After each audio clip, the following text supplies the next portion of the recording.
Welcome back, everybody, and happy Friday. I'm meteorologist Andrea Myers, bringing you guys your daily hail forecast, sponsored as always by C3 Group, Merlin Law Group, American Contractor, and Atlas. They are linked, as always, in the description to this video, so go ahead and check out the good work that they do there. We have some High Plains hail back in the wrist today. It's kind of been a repeat for the past few days, but we're going to take a look at that. We could get some large hail in Colorado. Yes, you guys are in the risk for severe hail as well. I think the largest is going to stay south of you, but still could see some impactful hail through the Denver area. So we're going to look at that into today, and then more of the same tomorrow. It's really kind of going to be repeat risks here for the next few days until the pattern can switch up a little bit. So we'll talk about all of that, and then getting into your Memorial Day weekend outlook. Who could see rain? Who could see sunshine? We're getting into all that good stuff at the end of the show here. But before we get into our weather, come see us at the Atlas All-Stars Stadium Tour events. The next one is going to be on June 7th in Tampa, Florida at the Raymond James Stadium. So if you guys want to sign up for that, you can go to atlasroofing.com/events. Derek's going to be the keynote speaker there. He's going to tell you guys all about the fun weather stuff, and then we have some giveaways as well. So get out to Tampa to come see us and say hello, and then we'll be at all of these other cities listed here in the coming weeks this summer. So plenty of chances to come out and say hi to the Hail Trace crew. Then into yesterday, got some hail and wind pretty much all the way through the same area where we're going to see it today, but pretty much from Montana all the way down into the Rio Grande. Got some severe storms yesterday. Starting out down south, we did get some pretty large hail that went through the Tucumcari area of New Mexico all the way up into Denver. Got some severe hail. If you guys are in the Fountain area or, just south of Denver in the suburbs, got some isolated quarters, so, a little bit of severe hail to talk about along the 25 corridor, and then up into Montana, into North Dakota. Got more to go around here, just north of Billings, as well as all the way into the Williston area. Got some severe hail as well. So plenty to go around for us yesterday. Let's see what we can get into the next 24 hours. Got a couple of systems that are now moving off into the eastern plains, and it's going to be similar to what we talked about for the past couple of days. This little guy is leaving all that rain-cooled air behind him, creates kind of a semi-cold front, and then more storms can develop along the southern edge of that, where that nice warm air is coming up out of the Gulf, meeting that cooler air that was created by this storm system from last night that's continuing out into central Texas this morning. Not really doing anything severe right now, but has a potential to create more storms later on this afternoon.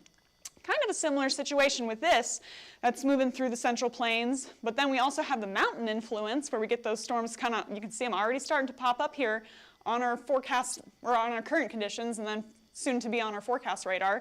Tracking over the 25 corridor, potential to produce some severe hail with that. And then working up into the mountains, we got more scattered showers moving through the area there, and those are expected to intensify and develop again later into this afternoon and evening. So you can see that trough that's kind of influencing all those storms into this afternoon.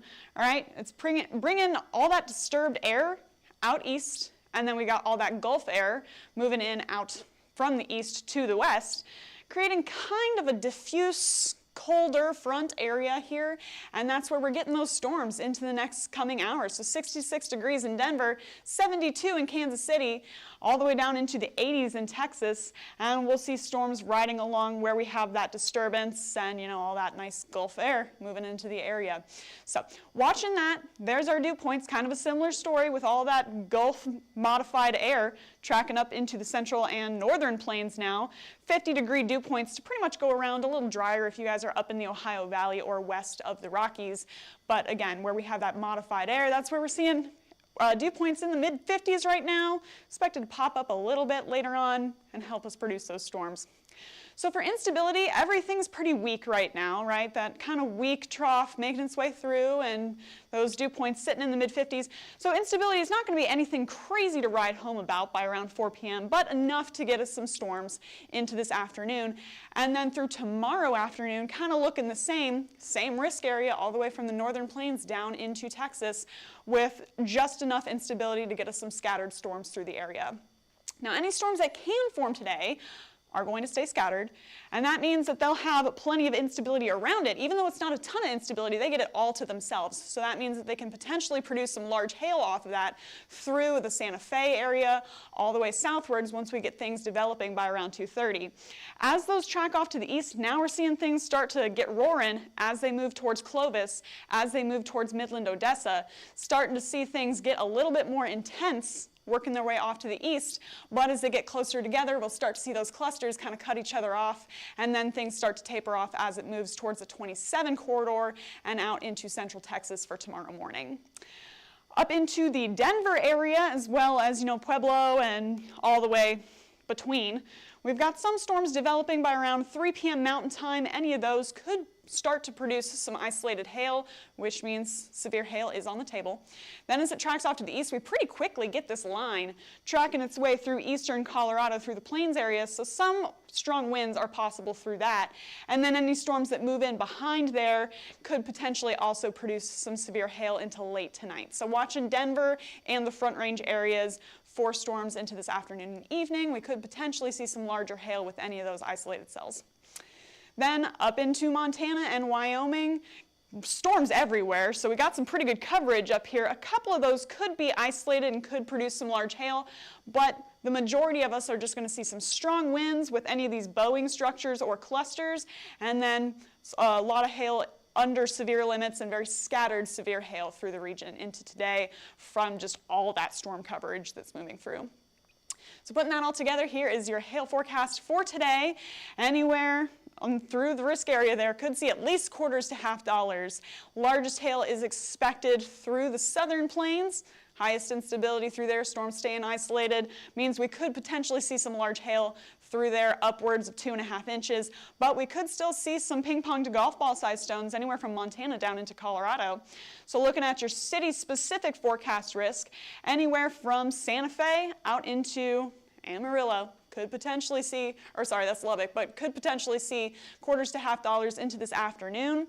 And the best chance is going to be in the southeastern corridor of New Mexico, where we're seeing those isolated storms consistently on our forecast radar, and we've got plenty of storm fuel in the region to get those isolated supercells. So could see upwards of 2.5 baseball-sized hail, 2.5-inch baseball-sized hail through the area with those storms tracking through.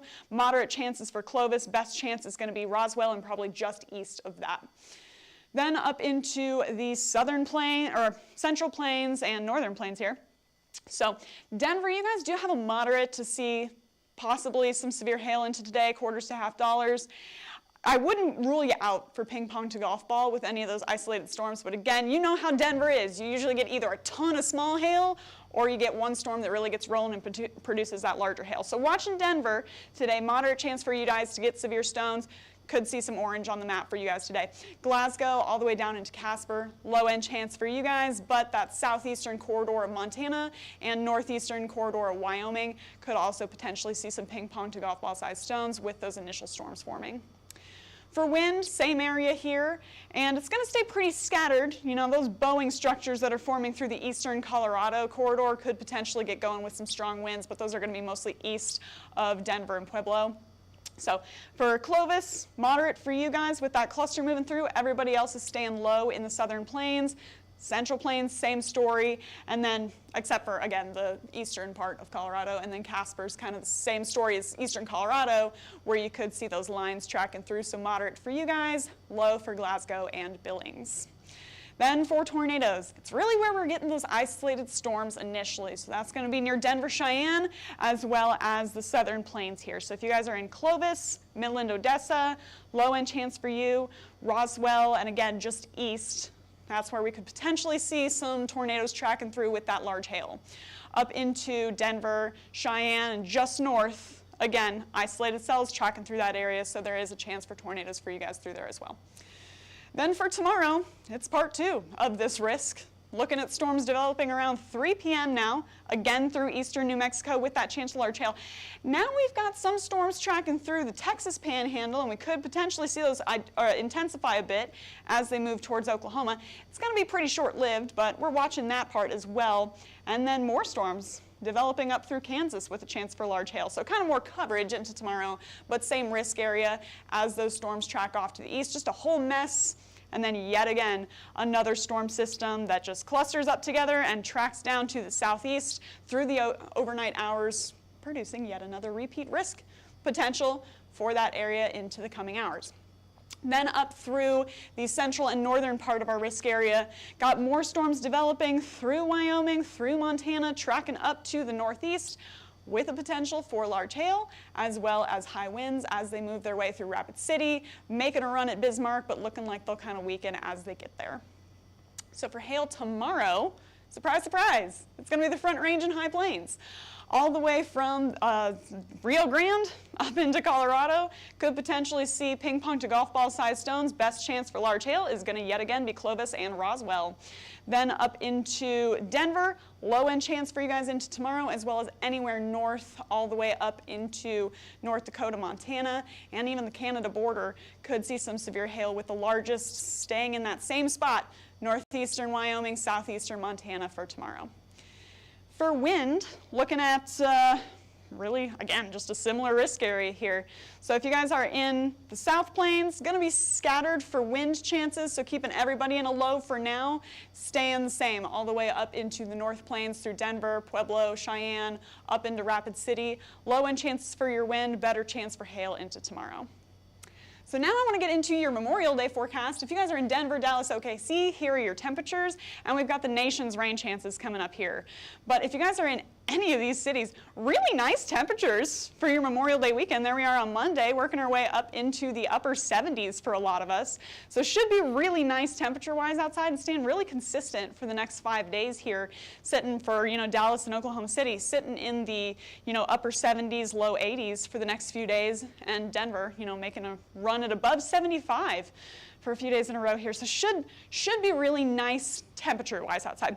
Rain is going to be our issue for Memorial Day if you guys are through the high plains or if you guys are out in the mid-Atlantic. So there's a couple different features here where we're looking at storm risks for the high plains, and that's kind of what we've been talking about for today's risk and tomorrow's risk. You got that system that's just bringing us plenty of rain. There we are by Sunday with more of it. Out east is a little different. So there is a tropical low pressure system, not expected to do anything crazy yet, but it is pulling all that Atlantic moisture up inland, and that's just causing a ton of heavy rain through the area. So there we are by Sunday afternoon and into Monday, expecting to see more through Oklahoma, through Texas, as well as through the mid-Atlantic for rain chances on Monday afternoon. So if you guys are planning any outdoor activities, it might be spotty showers on your Memorial Day. So stay tuned for that. There we are by 5 p.m. Now more storm coverage across, a lot of the Intermountain West here into South Texas, as well as the mid-Atlantic. So lots of us kind of staying rainy for your Memorial Day. But if you guys are in the Ohio Valley or the Southeast, probably going to have really nice weather. So there's silver lining for you guys. So we're watching that for the next 5 days. Here's your 5-day rain totals. So everything you could get from now into Tuesday. Looking at, pretty high accumulations through the Central Plains. Could see an inch or two over the next 5 days. And then through the mid-Atlantic, really looking at quite a bit of rainfall with that tropical system just pulling in everything from the Atlantic and kind of dumping it inland. So watch out for maybe some street flooding as well as some heavier storms from that. And stay tuned for your Memorial Day. It's a good day to check your weather and make sure that you're not going out into any rain if you guys have any barbecue plans or whatever. So stay tuned to our page. We will be on YouTube, Facebook, Instagram, Twitter, and TikTok. You can hit See First on Facebook so you never miss a live video. Smash that subscribe button everywhere else. And just as a heads up, we will be celebrating Memorial Day at our office. So we will be out on Monday, but if there is any severe storm coverage that needs to be done, of course we will be here. So stay tuned to our Discord pages for that. Then if you want to get in contact with us, you can go ahead and scan the QR code up above me, click the link in our description to get a demo of our products, call us at 855-334-4245, email us at info@hailtrace.com, or check out hailtrace.com for more details. And you guys have a great holiday weekend. We will see you guys back here on Tuesday at noon, but for now, I'm meteorologist Andrea Myers. Thanks for watching.